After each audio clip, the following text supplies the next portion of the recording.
Guys आज के मतलब जितिया पूजा चलो तुम्हारे साथ जितिया पूजा शेयर करो। मम्मी एगो तोरा से बात पूछियो, एगो बात पूछियो तोरा से।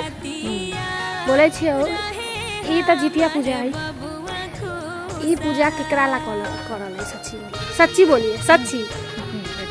बेटा ला करल है, हाँ बेटा बेटी सब ला करल है। अभी हम सब कहाँ जाए छी? पूजा तो गाइस আমরা বেরিয়ে পড়েছি। আর এই আমাদের রাস্তা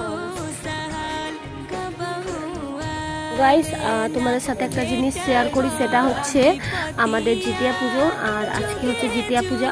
তো এটা বলে দিই তোমাদের যে বাঙালিদের নীল ষষ্ঠী হয়, যেটা হচ্ছে বাচ্চাদের জন্য করে, সেম হচ্ছে এটা হচ্ছে জিতিয়া পূজা। আমাদের বিহারিদের জিতিয়া পুজো করে, ঠিক আছে, বাচ্চাদের জন্য। তো তার জন্য এখন আমরা এটা হচ্ছে ঘরে করা যায় না, তো সেটা হচ্ছে আমাদেরকে